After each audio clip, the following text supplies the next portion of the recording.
Olá pessoal, aqui é Tárcio Rodrigues e o Café com o Espiritismo de hoje é sobre o livro Parábolas e Ensinos de Jesus, escrito por Cairbar Schutel, quando ele comenta sobre a parábola do fermento, contida nos Evangelhos de Mateus, capítulo 13, versículo 33, e Lucas, capítulo 13, versículos 20 ao 21, quando Jesus diz: O reino dos céus é semelhante ao fermento, que uma mulher tomou e escondeu em 3 medidas de farinha, até ficar toda ela levedada. E Cairbar vai comentar que não há ninguém que ignore o processo da panificação.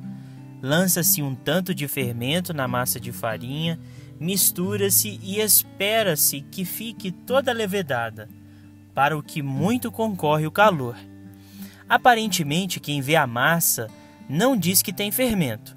Entretanto, depois de algumas horas, a própria massa levedada acusa a presença do mesmo.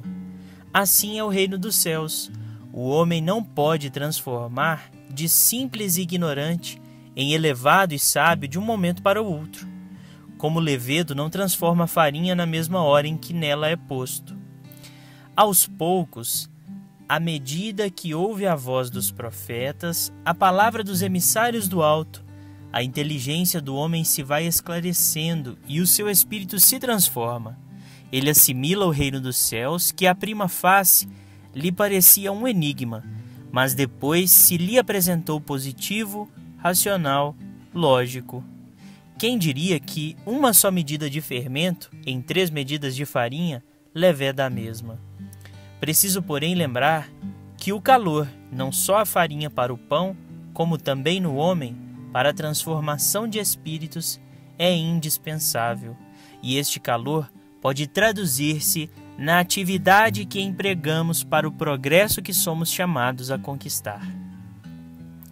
Cairbar sempre nos mostra a lógica e a profundidade que os ensinamentos de Jesus podem ter.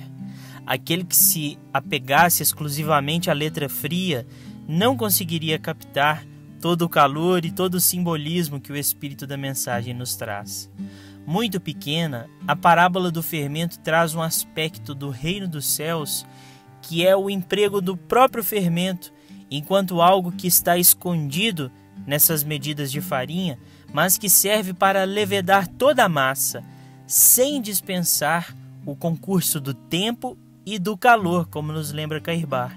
Este calor que ele nos diz traduzir-se na atividade que empregamos para o progresso que somos chamados a conquistar, certamente é o nosso próprio concurso nas transformações humanas.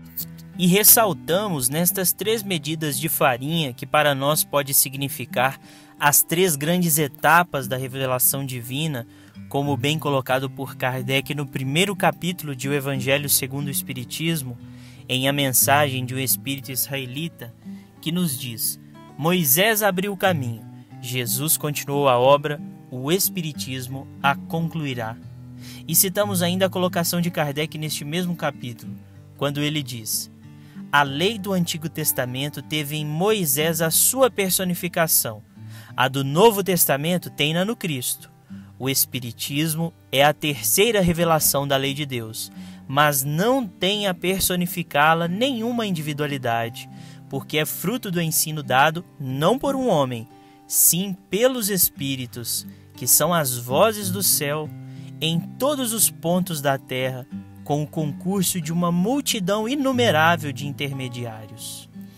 Observe um tanto que o comentário de Kardec e a interpretação de Cairbar convergem para o mesmo entendimento, pois que nos nossos tempos, regidos pela 3ª revelação, que é patrimônio de toda a humanidade, não cabe mais o concurso ou o calor, como frisa Cairbar, de uma só personalidade. É preciso que a lei seja divulgada e praticada por todos e para todos, mas que isso se opere, para que isso se opere, é indispensável que cada qual, dentro das suas atividades pessoais, seja responsável por essa disseminação da mensagem. Por isso concluímos com a continuação da fala de Kardec neste primeiro capítulo do Evangelho segundo o Espiritismo, quando ele nos diz: como em tudo, há pessoas que ficam para trás, até serem arrastadas pelo movimento geral, que as esmaga se tentarem resistir, em vez de o acompanharem.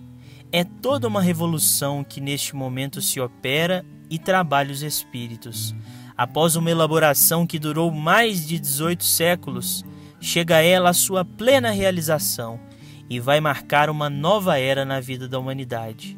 Fáceis são de prever as consequências.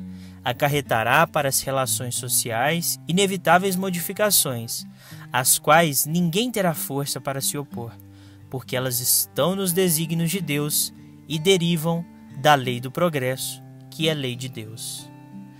Fiquem com Deus e até o próximo episódio do Café com o Espiritismo.